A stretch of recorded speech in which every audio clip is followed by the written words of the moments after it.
say it's almost Thanksgiving if you celebrate it. If you don't celebrate it, it's coming upon the holidays. We just want to say hello. We want to send you some positive love.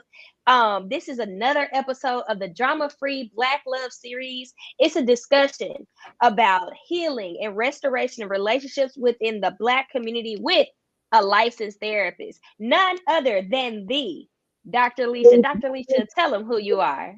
I am Dr. Alicia, and I am a therapist. I'm also a social worker and a college professor, and I work with couples. I also work with individuals, and I'm here today with you to talk about relationships. How you Yes. doing, Jasmine? How's your week been? I'm I'm doing good. This has been a very festive week. My weekend was good. I went to the gala called the Cosign Mag Awards in Dallas. It had all the influencers. I don't know if you're familiar with Latarian Whitfield. He has a podcast called what is his podcast called? Dear Future Wifey. Ah, all right. He's out in Dallas and he won. So it's like it was inspiring to see his podcast win. And he's been doing nothing but talk about, healthy black love, healthy relationships overall. And I also got a chance to what did I do this weekend? I also got a chance to hang out with like a bunch of black women and we were just loving each other and I got to see Wakanda. That was a great movie. I cried a couple of times. I was actually embarrassed with how much I cried. Wow. You cried at the funeral at the beginning. I cried. Okay, so I don't know what happened. I missed the funeral, but when the mom died, that's when it started. And it just kept going. And when the woman, so like I'm a technology woman, like I love tech, I love everything about technology, cell phones. Like when I saw that black woman be acting like she was Iron Man and like she was doing the stuff with the cells, and then they went and got the girl from the college. I don't know none of their names. I just know they were black women. I was like, oh my gosh, I feel so inspired. I feel amazing. I love the fact that like black women are empowered to not only be talking about technology, but like they're saving Wakanda right now. And I was just like, this is a beautiful movie. And I just was crying. Like the more technology was in the movie, the more I cried because I was like, I didn't have movies like this growing up that empowered the technology in me or like to empower the woman in STEM in me. And I was just like, this is amazing. I can't even imagine being an engineering major, how lonely that felt for you because nobody looks like you. No one, I mean, I really wish, and believe it or not, I have a technical brain.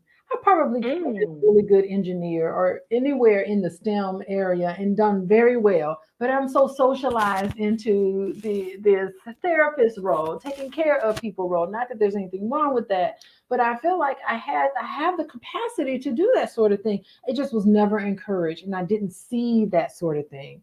So yeah, Yeah. I did see the movie, and I thought it was better. It was better than I anticipated it would be. Like I knew it was going to be a good movie because come on, it's the Black Panther. And I also knew that from the video, people were kind of upset that it was going to be a female Black Panther. But if you Mm. read comic books, the comic books told us that eventually his sister comes and he becomes the Black Panther. So people who were comic books fanatics, they knew that was going to be. It was going to play out like that in the comic books.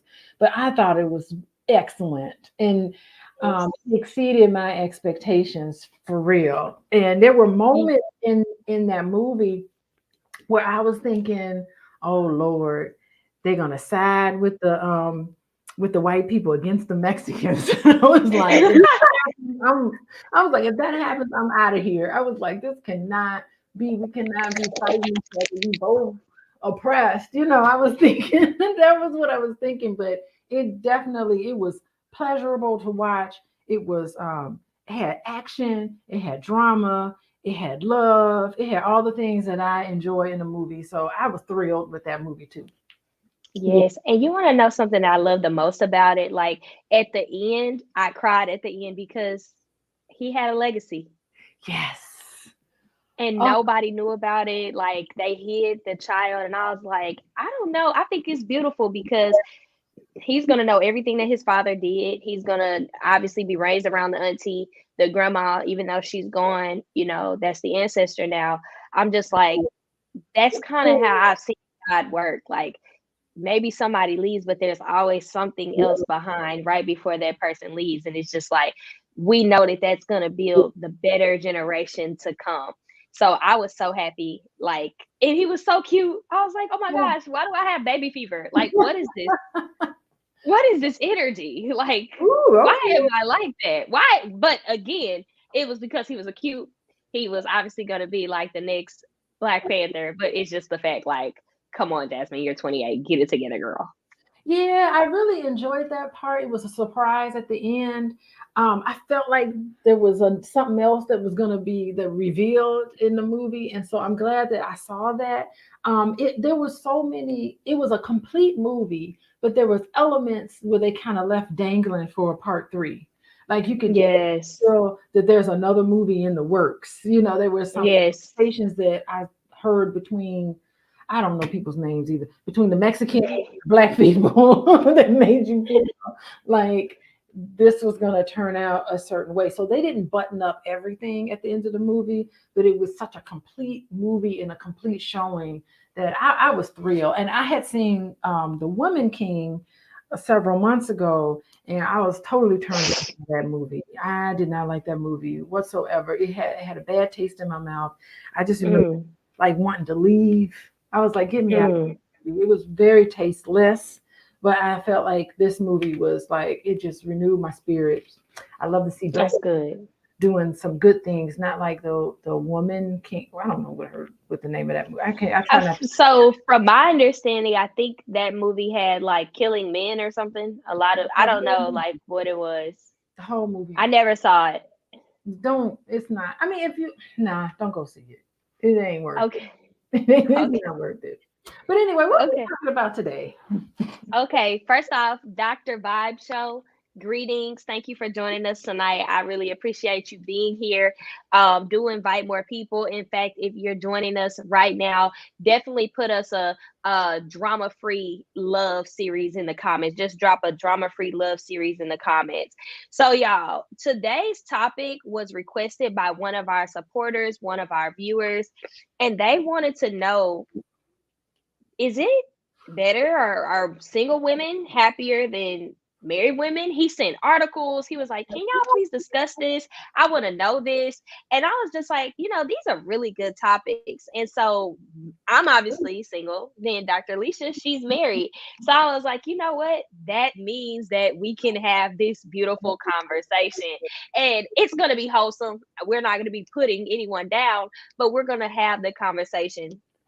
So the first thing, I think we should unpack happiness and what does happiness in relationships look like, and then break down the complexities between singles and married, and then, take questions from our audience. And hello, Miss Tara. Thank you for joining us today. Yeah, you know what? Okay, so you asked a question about what is happiness. I think you know what? You bring up a really good point because I don't know if happiness really is the goal. Because can we be happy all the time? Like, is it realistic to walk around and just be happy all the time? I don't know if that's very realistic. And I know I think the word we're really looking for is content. Are we going to be Mm, all the time? Like, content is no matter what's going on with my life, no matter what it is, I'm going to be just content with where I am. And so I think yeah. the goal is really to be content. Is the goal really to be happy? Sometimes do you want to walk around being happy all the time? Sometimes not. So Mm. I think that's the one thing that we need to pay attention to. What do you think about that, Jasmine? I like that. I was told, like, you got to focus on joy. And when you say content, I feel like that kind of goes hand in hand. Like when you have joy, joy doesn't mean that everything's going well. Joy comes from a feeling on the inside, knowing that things are going to turn over. Like, yes, it may be nighttime, but the sun is going to come in the morning. So it's just like that entire conversation on being content, understanding the seasons, understanding that happiness is a feeling, doesn't mean it's a fact, right? Like, you can choose to be joyful. You can choose to be content. You can choose to live in a state of I guess homeostasis. I like that word. Like you can be in a state of peace. Mhm. And that does not come from other people. That has to come from you. And I feel like that's why it's such a good question, even from a therapy angle. It's just like, how do you develop that peace within yourself? Like a lot of times men be like, can you be my peace? I want a woman that's gonna be my peace. But like you gotta be that on your own. So it's just like that's just another concept that we want to break down as we're talking about dating and love and marriage or singleness. I like that. I like when you talk about peace because it reminds me of the song. Okay, I'm a Catholic schoolgirl. It reminds me of the Okay. song we used to sing, "Peace is flowing like a river."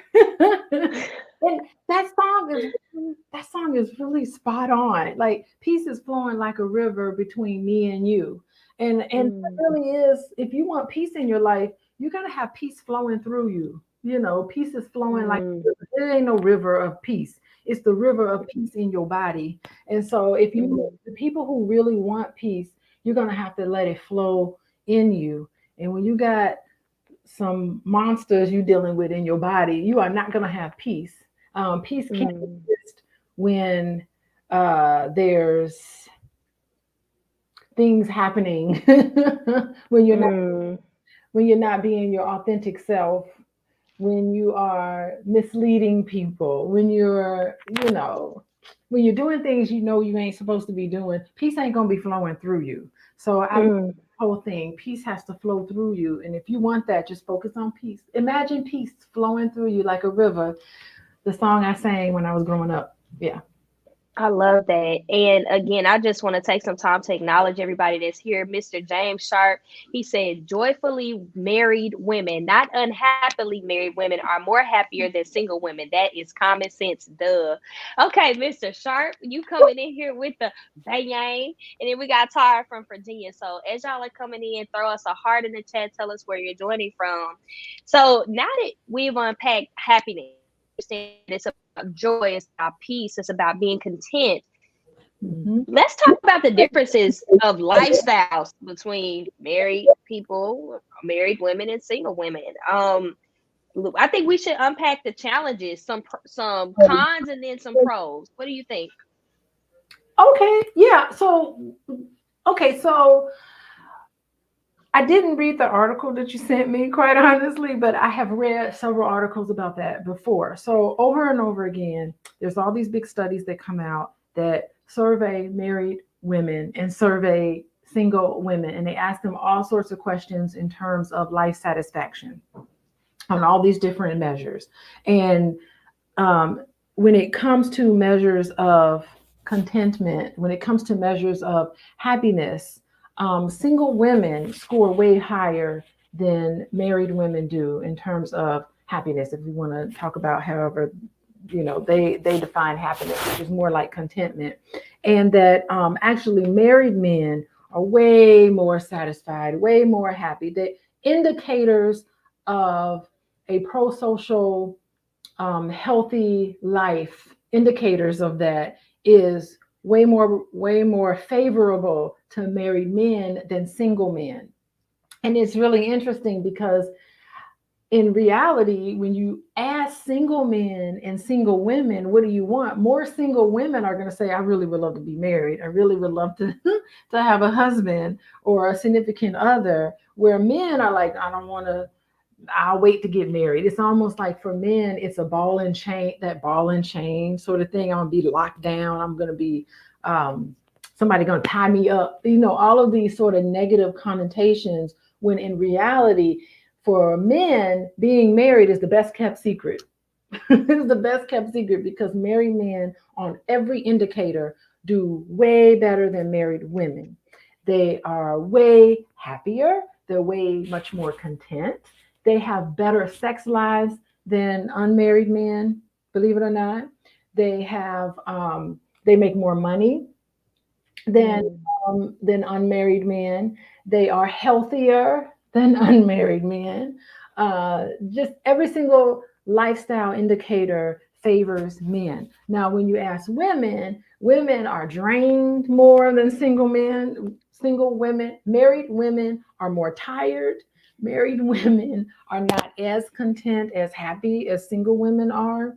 And all of those, and health wise, married women aren't as healthy as single women. So I think when you're married, we are socialized to put everything ahead of us, in front of our own needs and wants. And so I think it's starting to come out in a lot of these indicators that don't quite sync up with what we perceive marriage to be like for men and women. Wow. Hmm. Wow. So marriage, believe it or not, benefits men more. Hmm. Even though women want it more when they get it, it secretly does the opposite of what they thought. So how can we help those married women that may not be joyful, content, or in a state of peace? What advice can you give them? What strategies can you give them that may be going through putting everybody first, um, just because they're married or just they have a family? I think women in a marriage need to start having real conversations with their spouses about things that they Mm, need, about, hey, I work a full time job, you work a full time job. How am I going to be coming home doing all the cooking and cleaning? A lot of it has to do with household responsibilities. That second shift mm, that a lot of married women have, tired, expecting to mm, cook and expecting to clean and rear the children at the same time. So I think just with a lot of married women, they just feel just over exerted, and we're just exhausted. I'm saying we because myself is included, but married women just feel just way more tired and there's more things on them. And in my situation, I kind of put these on myself, because I mm, do have a lot of support, but it's just I got to get out of this mindset. It's funny because my husband always is like, let somebody else do it or just let it go. But I always feel like, if the kids if the kids don't have what they need, they ain't looking at their dad. The kids don't have what they need. They like, where the mama at? How come the mama, so I feel kind of like the pressure on me to make sure that I do a good job. And I put the pressure on myself, of course, but I do kind of in a way get subtle pressure to make sure that everything is okay with the kids. Like right now, they're leaving. They're leaving right now, and I got to make sure that everything is packed up. And I was late on this Zoom today, on not Zoom, but I was late on this live because I had to make sure my kids had everything that they need. Because if they didn't, then the onus and the responsibility is going to be on my shoulders, and mm, I'm gonna be chastised. I'm gonna be put in my place, and that don't make me happy. mm. So it's a lot of Yeah. responsibility. It's a lot of physical responsibility, and it's mental responsibility too. Mm. I have to And now. Go ahead. do you do you think that it's a sense of like it's my family and I'm the one that can do it the best, so I don't want to release the control of another person or another woman coming to help me, or another, could be a man, that comes and helps. Like, is that the thing? Is like, I love my family, I know what my family needs, I want to be the quote unquote like superwoman. Yeah, Are you wearing that cape? yeah. I used to. I used to back in the not no more though. Not no more. I kind of let it go a little bit because Okay. I just can't go all day long like I used to. So I was tired. I can't do it like I used to, but I have been able to relinquish a lot of the responsibilities in a lot of different ways. Toting kids back and forth to school and after school activities. Somebody needs to do that. Making sure that everybody's fed, everybody's put to bed, the homework is done. Um, Making sure that everybody have clothes. Does everybody wash their clothes? I mean, there's Yeah. goes into. I know you having baby fever, Jasmine. Maybe this conversation may pull you out of it. At 28, I feel like I can have all the fever, but I'm honestly in reality with it too. Like, I'm aware that that's a completely different energy. Do you know? Let me tell you, I was at, like I told you, this weekend, I was with a whole bunch of women, and they were, between the ages of like 30 and 40. It's just a good time. There was a song that came on and talked about F them kids. And when I tell you, them women was like, yes, F them kids. I said, oh, that's how And they was like, yes, they at home, I'm having fun.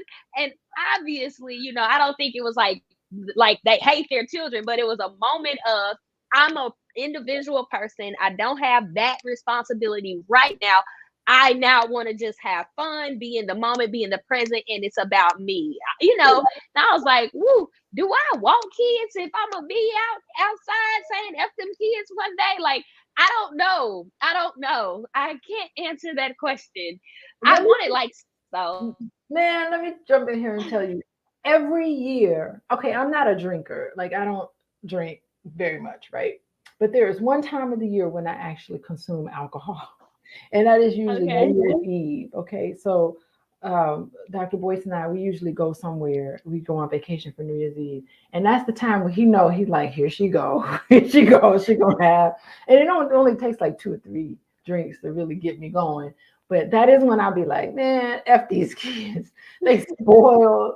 It's a thankless job. I'd be like, it all comes out. Like everything I've been holding in for the whole year, it comes out, man. These kids, and then of course at the end of it, I'd be like, well, I love them a lot, but they don't, it can be a very thankless job, and they are so spoiled, and they get a lot of what they want, and they act like they're spoiled. And my daughters are princesses, and my son is a prince.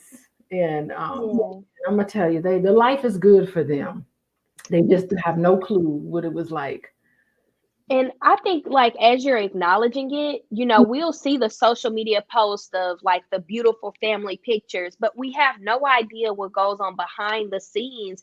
And I think that social media has done a very decent job at making parenting look like it's a walk in the park, that, kids are amazing 100% of the time. They're so ready to take the picture and eat the cereal and be the next commercial superstar.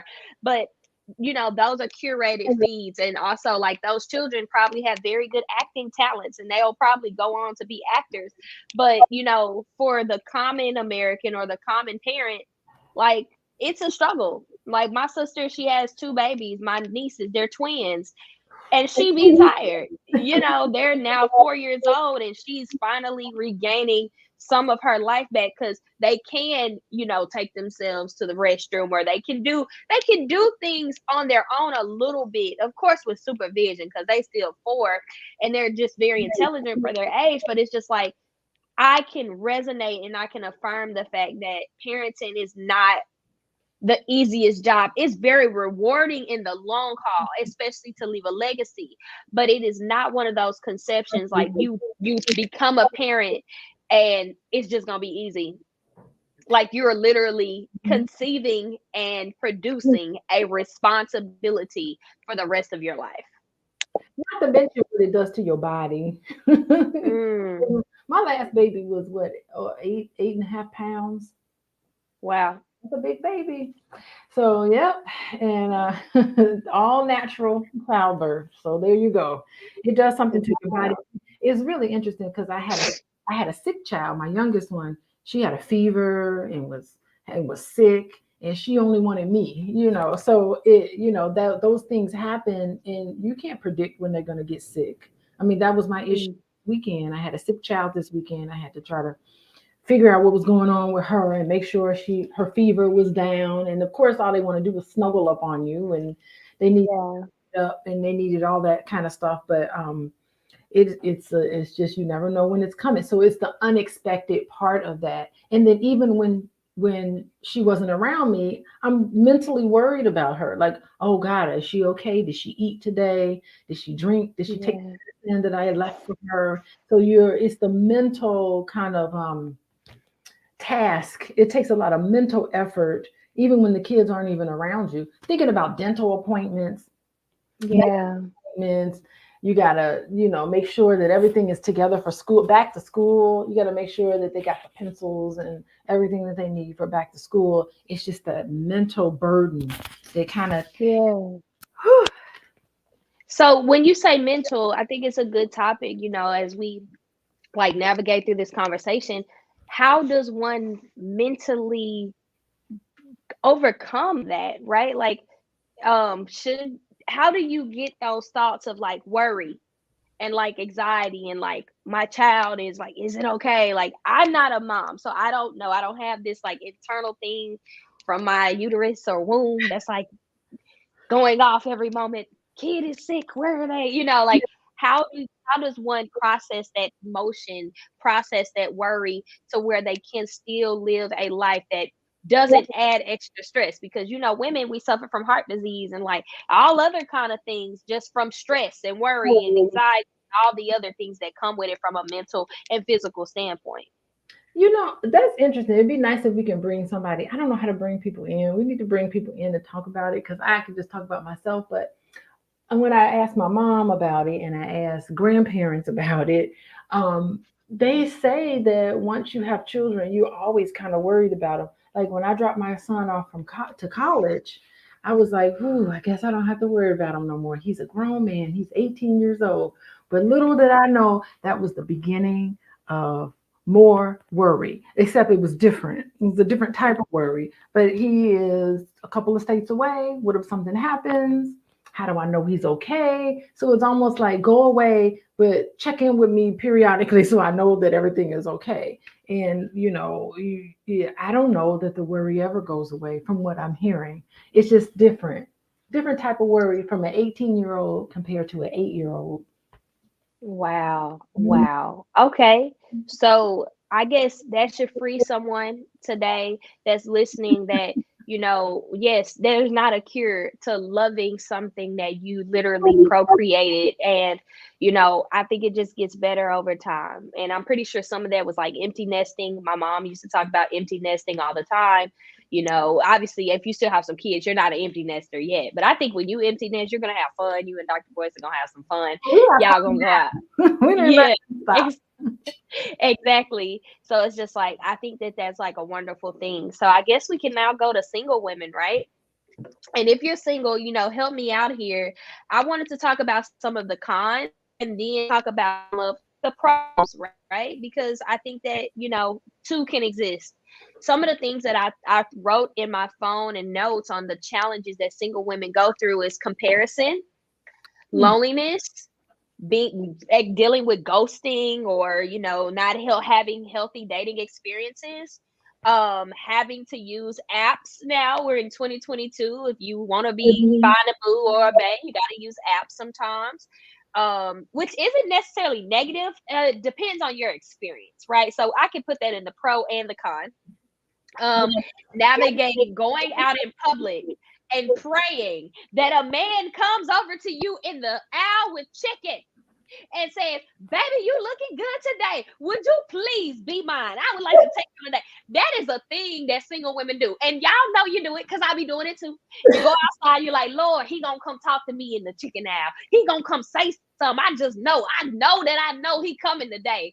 Girl, you go in that store, he don't even do nothing. He be walking right outside. He put his card in and walk away. You be like, "Dang, you was fine." Now you gotta approach him or say something or drop your seasoning in front of him or drop some paper plates or something. Get his attention. I don't know. The other things that I said was leaning on your girlfriends in that time, right? And sometimes those relationships may not be the healthiest. I know for myself, and we can kind of go back through all of them. We can start there. I know for myself, when I'm in my single season and when I have my friend girls, depending on the season in which they're in, they're super supportive of it, or they're like, you need to focus on yourself and love yourself. I'd be like, "Dang, girl, we can't have a talk and talk about these men and these fine men on TikTok. Like, we really can't go there."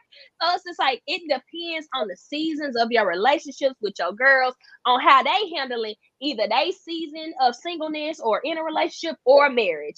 So it's just like, I can't say that anyone is happier or more happier than the other. I'm just gonna say like those are some of the common narratives that single women may have from a con perspective. Now, let's think about some pros. I ain't got nobody that I got to answer to. Now, I'm not saying that that is good or bad, but when you with a man, you got to practice this. I say this respectfully. submission and like, checking in and, seeing how that other person, like it's a give and take. You can't just move how you was once moving. You gotta move a different kind of way. Also, like, there's a level of freedom of choice and options. Maybe, you're exploring yourself. You get to figure out yourself. You get to, still explore more within. You get to take that time to do some inner work and to practice on the things that you love doing. You more so, like, if you're in a relationship, then it's an hour thing. Like, what do we like doing together? How do we navigate our time? I think you have more time when you're single, because when you in a relationship, then I think it's the not serotonin, what is it, the endorphins. Mm-hmm. You want that, you want to be around them, you want to be, it's cuffing season, y'all. Listen, I did a post on Facebook. We are still in the drafts. We are still in drafting season. We pray for y'all out here in cuffing season. And it's just like, you want to be around that person. I think financially, it's more expensive to be in a relationship. Yo, $10 Chipotle now becomes $30 because, maybe he's getting the tab or you're getting the tab, or, anything y'all do is times two, or if there's a family, it's more. So it's like, even from an economical standpoint, I think emotionally it may be somewhat better because you have someone to talk to about your day. If you are in a relationship versus if you're single. If you're single, like I said, you lonely, like you talking to yourself. Let's see, physically, woo. Let me tell you about that. And this is, I'm a 28, so we can talk about these things.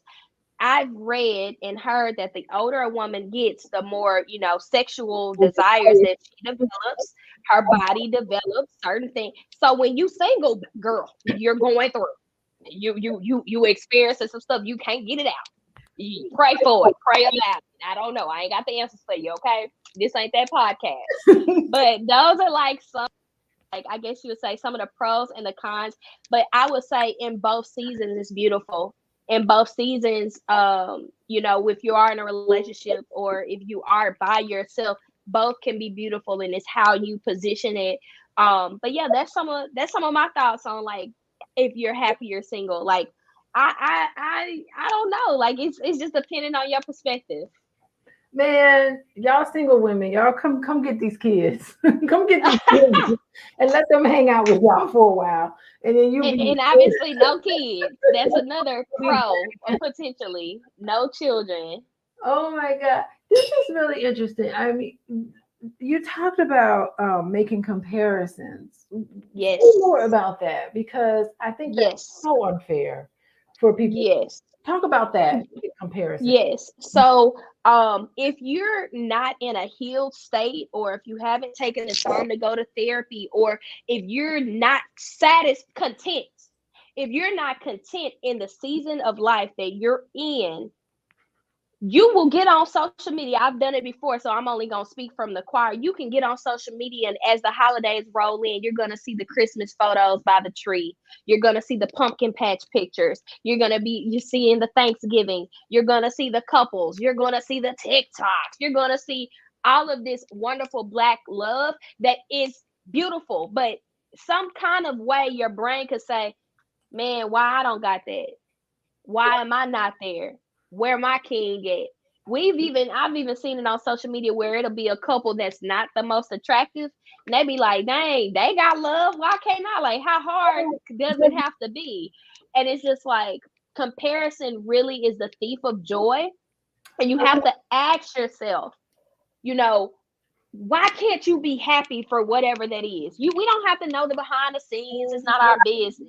But if you are not in that season, when you get in that season, you're gonna want someone to be happy for you. So to be able to navigate that, I just think you compare when you're not in a state of contentment in your season. That's my thoughts. What are your thoughts, Alicia? Very interesting. Yeah, the so you're talking about the fact that you are comparing your life with another type of life. Okay, as a Yes. base of comparison. The married life or the person that's in a relationship, it's really easy for singles to do that, like, a lot. And some of it could be because society is kind of putting that on you. Because if you're 20, how about you said you're 28? I'm 28. Yes, I'm 28. Yes. Yeah, at Thanksgiving dinner, they're gonna be like, so what's going on? They're gonna be asking you Exactly. doing? They're gonna be like, so anybody special in your life? Like you're gonna get those questions, and that's saying that they're comparing you to what they think, where they think you need to be. So they're making assumptions that you want to be married and you want to have children. That is the developmental task that's put on someone at 28. Because I've been 28. Yeah. I remember having Yeah. a lot of that put on me at that age, and when it's put on you, a lot of us absorb that, and so we Yeah. internalize all of that, and we're like, okay, well, what is wrong with me? How come I'm not with somebody right now and not following a timeline that someone else has placed upon you? That's good. Making those comparisons, that's not nice. I think we need to start being more mindful of the words we say to people. I'm happy Yeah. that a lot of us have stopped saying, so when you gonna have children? Yeah. Married, they're looking at you like, okay, what's going on? And I'm glad Yeah. away from that a little bit because you don't know what people's situation is. You never. No, you don't. And there's a lot of even if you are married and you're not having the kids, that's a comparison level as well that you can go through. But there has been so many more conversations on like women protecting each other, women protecting women. It's just like, hey, I'm having to do in vitro or I can't conceive. Like that's why, leave me alone. Like I don't want to, like, people shouldn't have to communicate why they haven't reproduced at whatever level of their relationship. So I think that narrative have definitely shifted more even throughout the pandemic. I think that conversation is taking place a lot more. Honestly, let's do some house rules at Thanksgiving. If somebody be asking you, where your man, you say where your man, because I guarantee you, the statistics, the people that be asking don't be having them. The people that have a man in the relationship, they don't really be pressuring you like that. It be the single ones, and y'all know it too. Put it in the chat if y'all agree that it be the most single folks that's questioning why you single. Be like, that's the problem now. You seeing yourself all over again. But in general, like I want to agree with your sentiments that it is society that had you looking inner at yourself and saying, well, you're not at a certain place, but this is a place for you to know, like, the best timing is always God's timing, and you're not lacking of anything at all. And for me, in my stance, I want to have and reproduce with the right person. I want to be, my goal is with the right person. Now, how long I gotta wait for the right person? Do I got the right person now? We don't know. We'll see. It's cuffing season, so we got to see what happens in the springtime. Girl, look. If I have some picture by April for Easter, then it may be something real. Relationship is Instagram ready, then we know we got something, Jazz. We'll see. Because I did that. I did that this year. I had a relationship, and girl, it was a 3-month internship. Girl, we was on Instagram having all the fun, and girl, I blinked and it was over. I said, "Wow, we can't do this no more. We may have to wait till we go to the honeymoon. I already passed the wedding." And then had a kid and then say we married. Like that may be what we have to do throughout that whole experience. Even at that, you don't know. It's hard. It's hard to know. It's hard to know. Hmm. Interesting. So, what about You mentioned loneliness. Oh, yes. I always love to be vulnerable with y'all because I think through vulnerability, that's where the relatability comes. So I cannot say it enough and stress it enough. The older you get, maybe the more success that you acquire, you will get to a point where you're like, dang, I'm having a special moment right now. I don't even have anyone to share this with. Mm-hmm. I'm having a very, like, I'm breaking through something. I'm passing this milestone. I'm reaching a new level of mindset. I got this good book. I wish I could talk about it with someone. I saw this thing outside. Dang, I wish I could share it with someone. You find yourself doing these very intimate moments with your friends versus like with that significant other. So when you get your significant other, it's like, oh, I gotta catch you up on all of these moments. But it was like it won't really be the same as when the moment was happening. It just won't be the exact same. Yeah, it's almost like you want the companionship. Yes, yes. And I think that's super honest. That's super real. Even in my life, there's been some really high moments this year. And your girl had to thug it out and just talk to herself and be like, girl, we did this. Like, girl, look at this. Look at what we're experiencing, because at this rate, it's just like you just have people that look at it, but it's nobody that you can come home to and say, you know what, babe, like, you was here in the roughest of moments. Look at where we are now. Like I won't have that story specifically where it's like, man, you was in the trenches with me. Look where we are now. I won't have that story. I'll be like, I was in the trenches. Look at where we at. You know what I'm saying? Yeah, but even when you're in the trenches, if you have that companionship, especially somebody who's a lifelong partner, you Oh yeah. know that both of you are going to reap the benefits. So if my husband's winning, I'm winning. Yeah. If I'm winning, he's winning. It's almost like you kind of build on each other because you're developing Yes. a legacy. It's a way more. I will tell you, it's a level of commitment that compares to no other. Yeah. Well, I'm on the Black Love series. We're trying over here. We're trying. We have to keep on going. The black man is an interesting species, I'd say. He's an interesting species. Miss Tara said that loneliness is the hardest part of being single for me. I don't have girlfriends to talk to or socialize with. And again, Dr. Alicia, that was one of the things that I was saying. Depending on your season, a lot of women really don't have wholesome friends. It just depends. You can have people that come in your life for a season or for a lifetime, but it depends. We talk about sisterhood and sis, I got your back. Or we go to church and the same people we go to church with, they be the one talk about. It's a lot. Even with black on black woman, we have some drama that comes in there. I think you know what I'm talking about. Like, not every person is for you, and you have to go through that process to see it. Yeah, I think it's really interesting because y'all can have your friend group, but then Yeah. one of them gets married and you say sayonara to that one. And then you Yeah. and then there were two. And then another person gets all hooked up and coupled up with someone else. It's almost like your girlfriends are a filler until a man comes around. And then you Right. on it, you're like, see you later. I understand. If I was in your shoes, I'd be saying goodbye to everything. So it's not like it's forever. It's only like a holding. It's like a holding spot. Is that the way it should be though? Is that okay? Should it be fillers? Or should it be like actual like friendships and like you navigate through that? How do you do that? Let I me think tell it's a good question.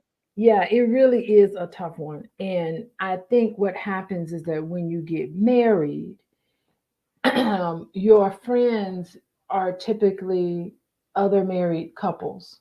So Oh, okay. when you're single, your friends are just single people. But when you get Okay. married, your friends become other married couples. So when I got married, my first husband, all of our friends were we just gravitated more toward people we had a lot in common with.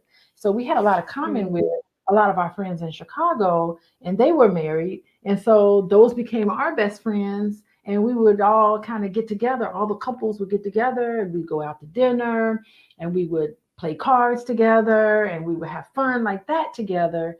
And then one person has a baby, and then the next one has a baby, and then the next one has a baby. And then now all your friends are married people with children, and you have children who are the same age. So I have a group of friends who live in Chicago who their kids are the same age as my kids, and they all kind of know each other. They still kind of connect with each other every once in a while. And now that our kids are getting older and they're graduating from high school, and I love those kids because I've known them since they were babies. I've known them since before they were conceived, so it's just you just Mm. have affinity to them. And so that becomes sort of like your regular go-to people, because it becomes just someone you have a lot in common with. And your single friends, you love them, but you just kind of grow apart from them because you don't have as much in common with them. And that's kind of what's going to happen to you, Jasmine. Oh, it already has, girl. Let me tell you. I have an interesting perspective because I was married for an internship. And when I got married, it's like nobody talked to me no more. And I was like, what is this energy? Like I'm still the same person, but you got married. I did live in Austin for quite some time, for like a year. So it was like, it made sense.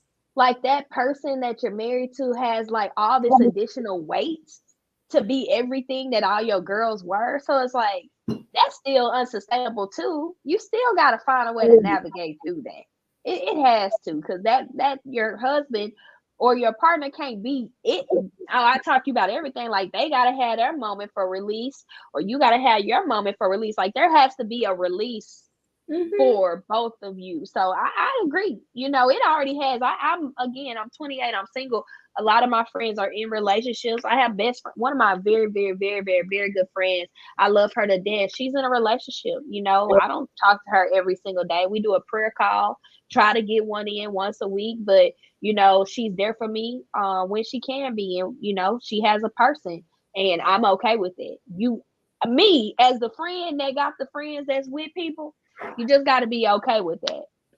Yeah, I think like going from single life to married life, there's an adjustment period.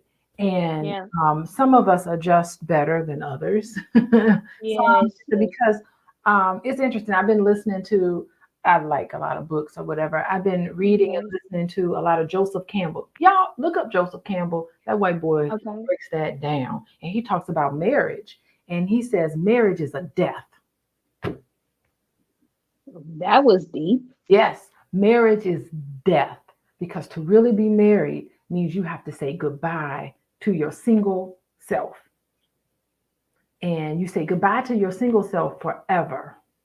And you join with somebody, and you are not going to be the same person you were when you were single. And it's a grieving process.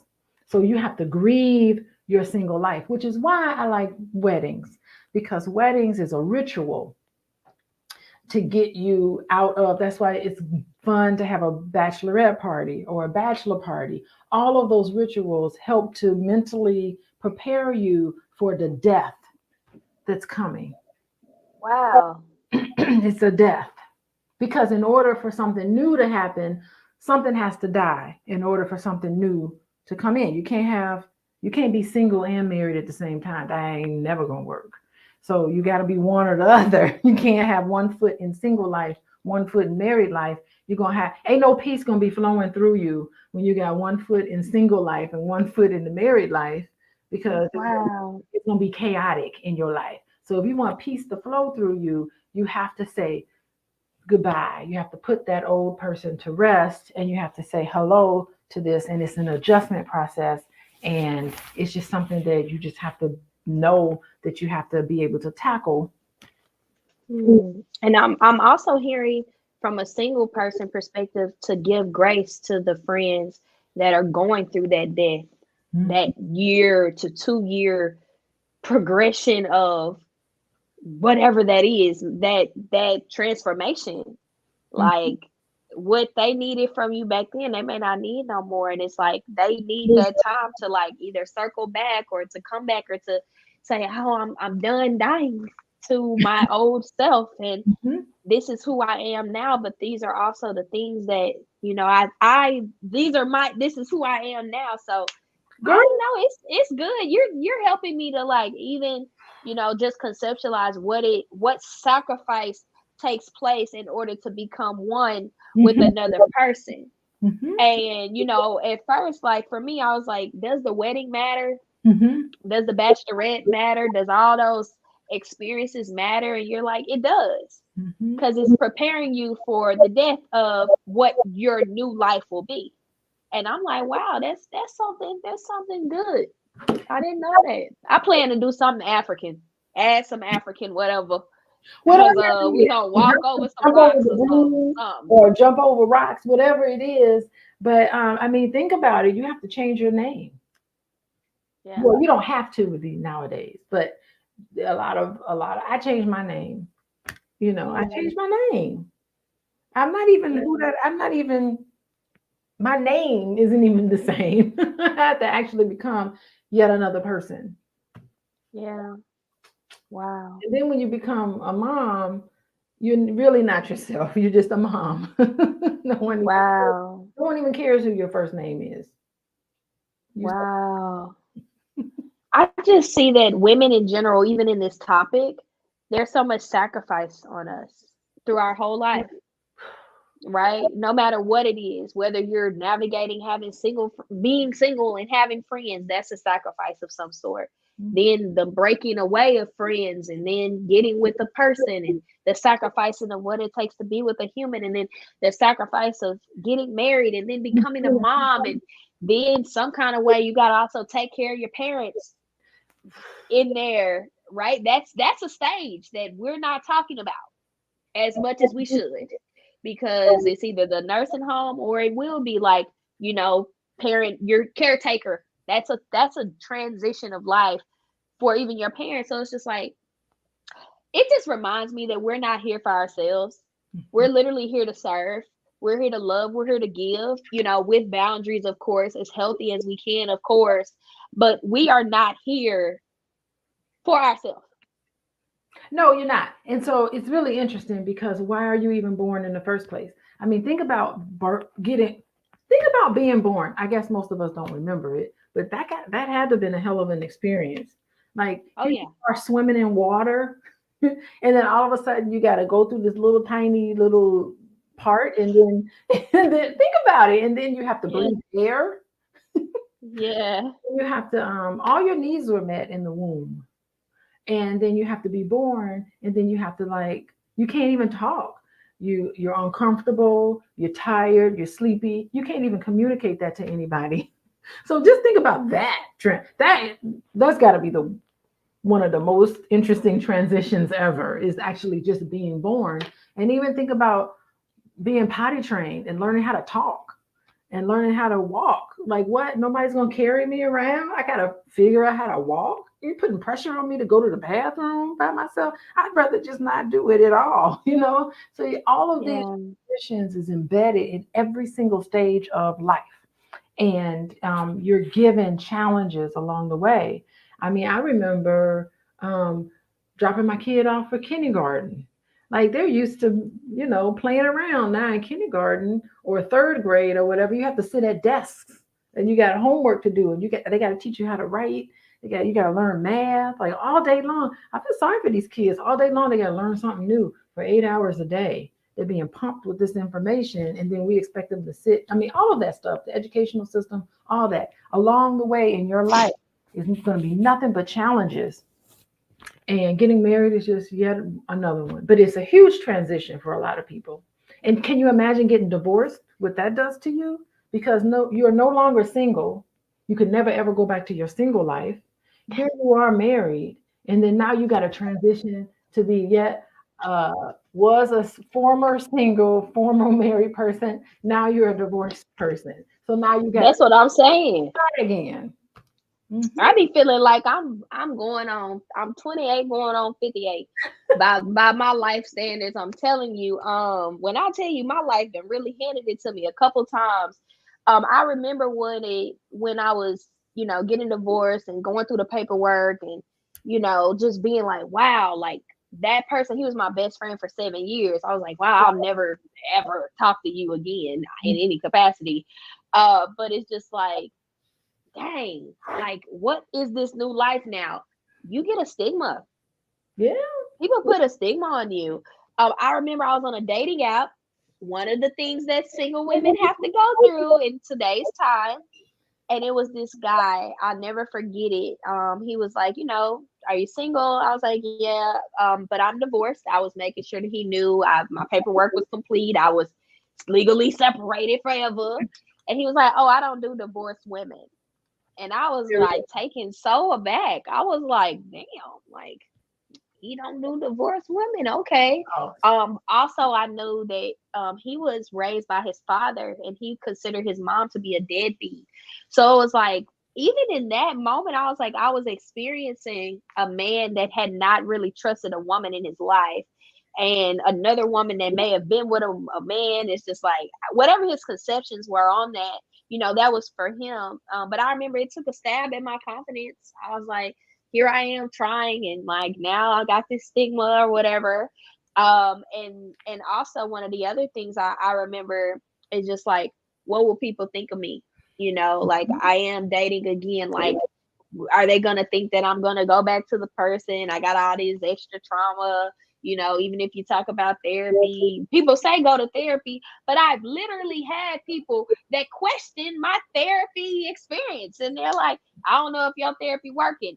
Mind you, I don't talk to none of them people no more because it's just like I go to more therapy than the average human being, and I'm able to identify the things that I know I need to work on. But who are you to identify what's best for me? And you won't even go to therapy. So it's just one of those things where like when you are elevated, when you are growing, you have to be stretched. And one of those things, and hey Shamara, I see you, and Miss Peace Jones, I see you in the chat. Thank y'all for being here. You really have to have a level of confidence when you do become divorced. And I know Dr. Alicia, you've been there. You have to have a confidence to love again, to trust again, to want to go through that journey with another person, to give a man some things that you tried to give another man, and it didn't work that way. You gotta believe bigger. You know what I'm saying? So it's like it's a whole journey.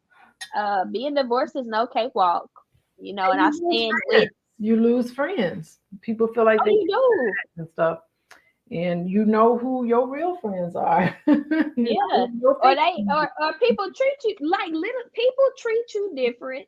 But then it's just like I don't think people understand like when they're in relationships and when they break up with people in those relationships, like those pivotal moments of like when you were with someone and you're not with someone, you still need that level of support. And you'd even need more support, but most people don't know what to say. Because I have a friend guy who's going through a divorce now, are. Hmm. um, and literally he says that he goes in rooms and people are like awkward. And he's Hmm. like, just say it. Whatever y'all have to say, just get it off your chest. Ask it. Like it's like the elephant in the room that just because my relationship status changed, like from a marriage standpoint, it's just like it makes other people uncomfortable. But I'm like, why? I'm still trying to navigate on the why it makes so many people other than that person uncomfortable. But it's just one of those things that you just have to navigate. You got to develop that confidence. You got to rebuild yourself again, and you will never be that same person that you once were. You will probably love Yeah, differently also.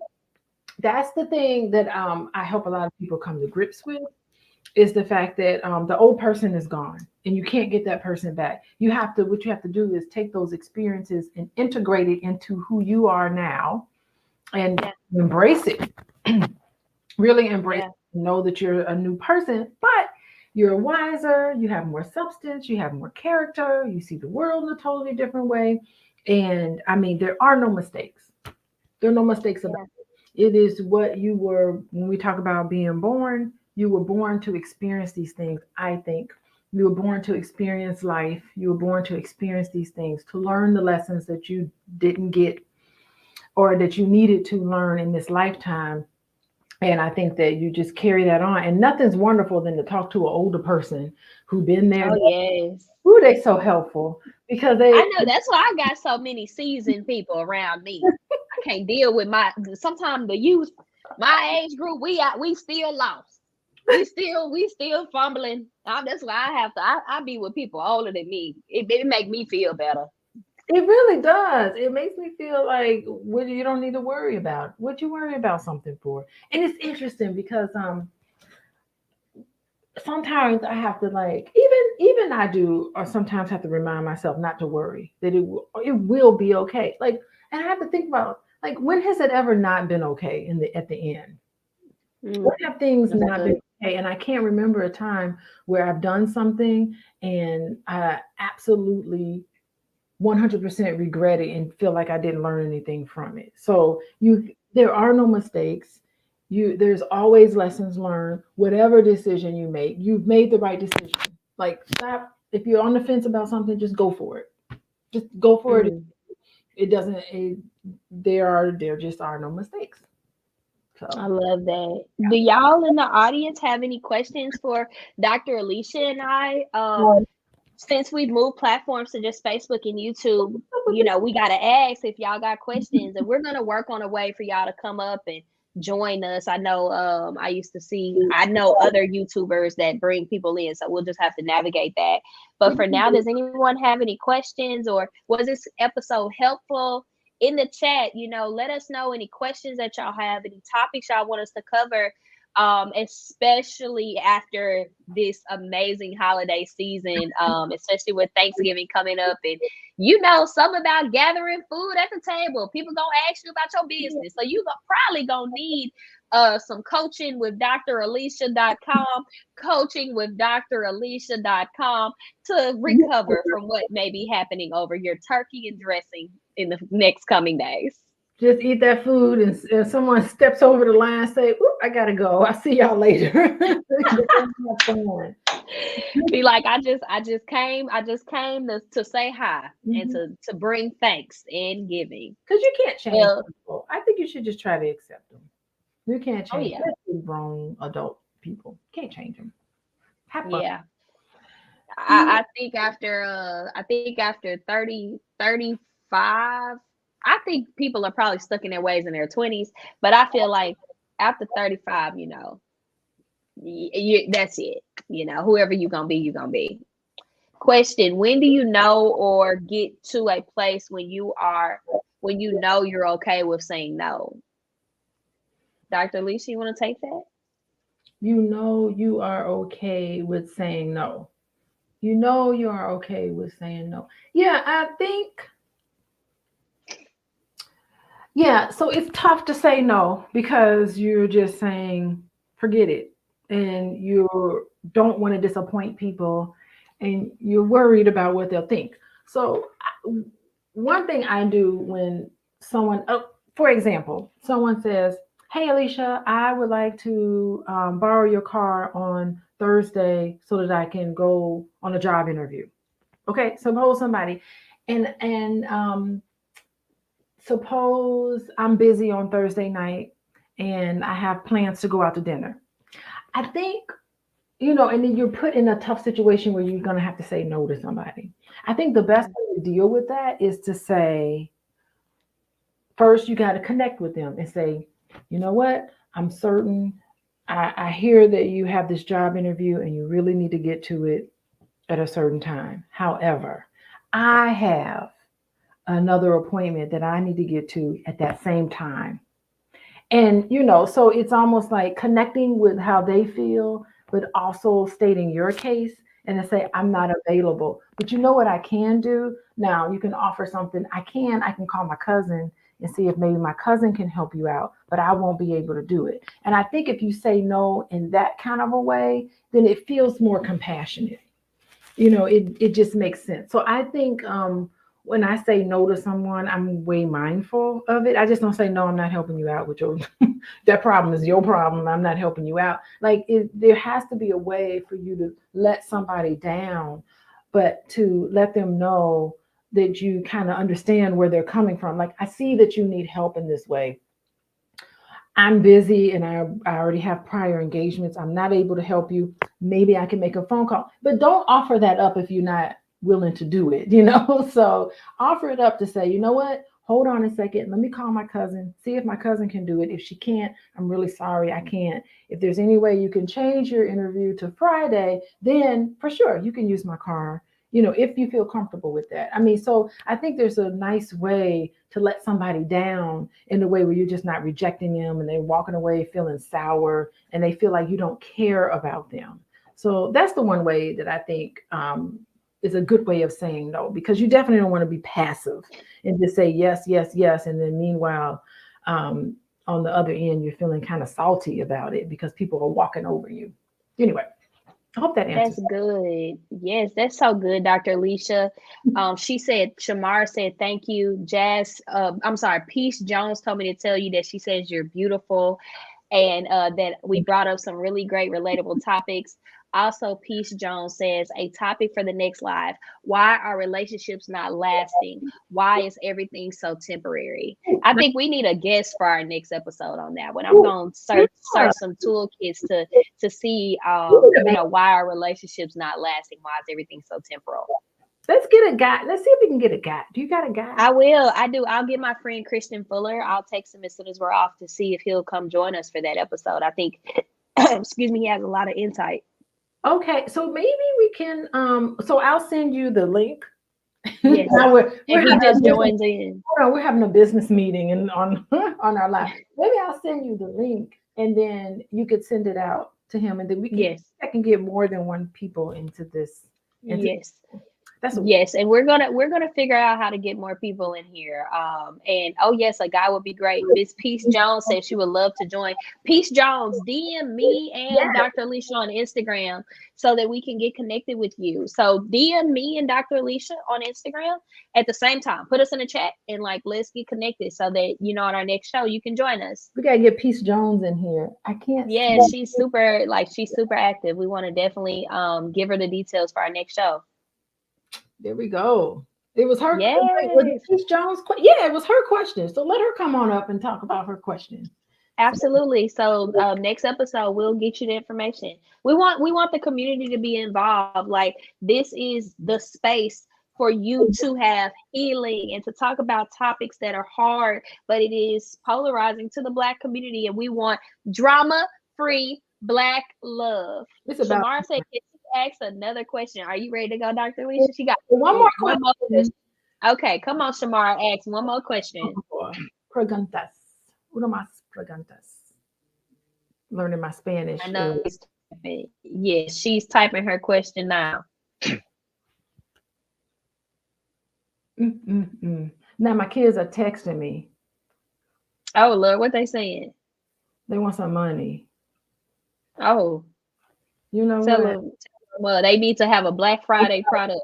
I asked somebody to wash the dishes today, and I Ooh, got crickets. not asking, They not asked, asking somebody to. Oh Lord, isn't that interesting? Shamara, what's your question? It's been a minute. Shamara's like formulating her question. So wait, yeah, I think they. Hmm. so what are you doing over the weekend? You got anything planned? I don't know. I've been trying to contemplate if I'm gonna go to Palm Bluff, Arkansas, or if I'm gonna stay here. If I stay here, there's a business networking event on Saturday that I'll go to. But if not, You are the one of networking these weeks. queen. Let me tell you, it's a season. We're God got me talking to everybody and their mama. I'm talking to anybody got something to say. I'm talking to them at Oh, this that is point. so fun. Well, Shamar, why don't you tune in next week, next Tuesday night with your question, Shamar. And then hopefully it's related to relationships, why relationships aren't lasting. But we'll have time for other questions. So Yeah, I'll ask. If you have a question, Shamar, DM us on Instagram together. Oh, she just asked, how do we as Black women be seen in this space of business and home? How do we as Black women be seen in this space of business and home? why don't you answer that? All right. So let me take my handy dandy glasses off because Shamara is giving me a run for my money. I think the first thing is confidence. If you don't believe that you can be a woman, no matter the color of your skin, that can operate in excellence in business and home, Yes. that's gonna take you out, right? And I think having structure, I actually developed a method of success while I was married. Hear me out, y'all. I got a good 2 minutes of a spiel. I came up with this PPCCO method for success.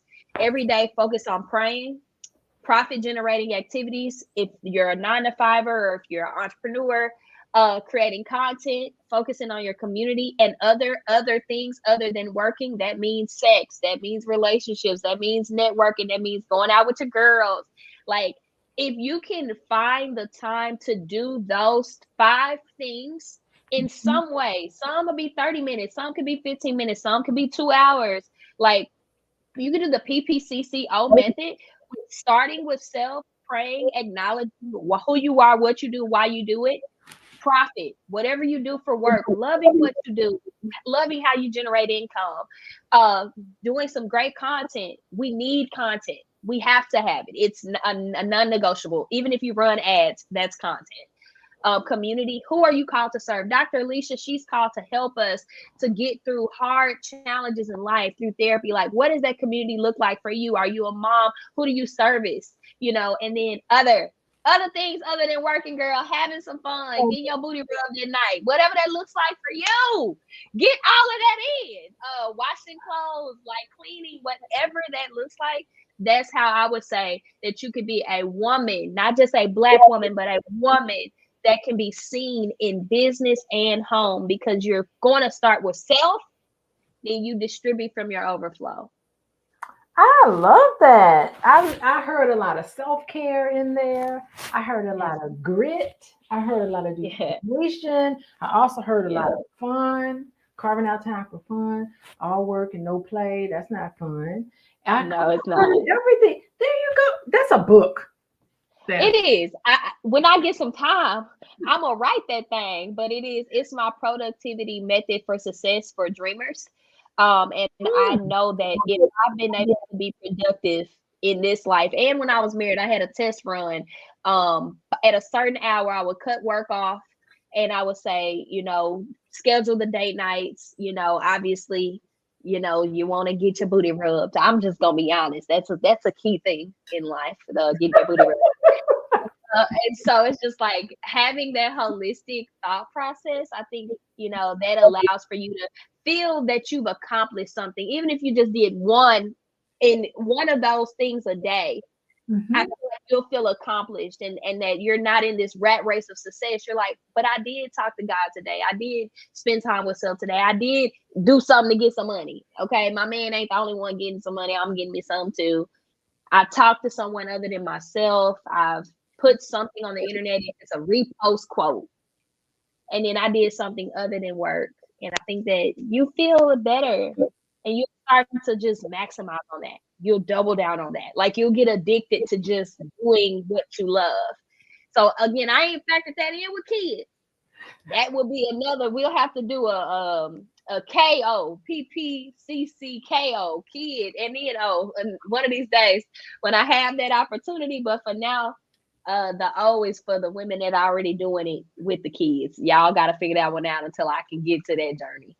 Yeah, one of the things I love what you're saying is that I think if you try to take on business and home, if you think about it all at once, it's overwhelming. Yes, And what yes, you just did was you just kind of said, okay, you got these big goals that you want to have. If you just think about the big goals, you're going to be like, there's no way I can get it. But you yes. broke it down into really small steps where all you got to do is just focus on that model, and you'll look up and be like, oh, wait, I just accomplished like about five, six of my goals. All of them have been accomplished. How did that happen? It's like it'll surprise you how far you get when you just put your head down and trust the little process that you have for. It's the process. Yes. And you can do one thing a day in that, you Mhm. know. It doesn't have to be you're doing a million things of all the same things. It's like, what did you do today to gain money? Did you go to work? Yes, check it off. Did you talk to Good. Pat yourself on the back. you about to put on a bag? Did you? This is content for you, Dr. Alicia, but also it's community for you too, because you're talking to Miss Shamara, Miss Peace Jones, you're talking to Dr. Vibe Show, like you're talking to people, and I'm sure that there are more that are listening, but for who I can see in the chat, it's just like you did all that, and you did with your kids, you got them off, you did what supposed to do. Ain't nothing else. Get your booty rubbed tonight. And I know that there's longer, but go and get others. Have a good time. Get prepared for Thanksgiving. You deserve soft life for you. There Soft life. you go. Okay, well, I'm gonna go get my booty rubbed. think it's your booty rub. I think it's healthy. It's psychologically and physiologically a great experience. And I heard serotonin and whatever the things that come in your brain. We all need all of that. I But love the it. single women can't. Go and reap the rewards of that experience. Well, I earned it today because it's been a long You day. did. You did earn it today. I've been running since this morning. So yeah. So anyway, thank you so much, Jasmine. We Yes. will see Let's smile. I'm gonna screenshot this so I can post it on Instagram. okay, screenshot Okay. it. Yay. Yes. 1 second. Smile. Okay. I took a picture of Okay. us. I'm gonna post it on Instagram. Oh, good. Yes, Post it. to I'm the gonna booty repost rub, it. Samara. Yes, and then I'm gonna post it.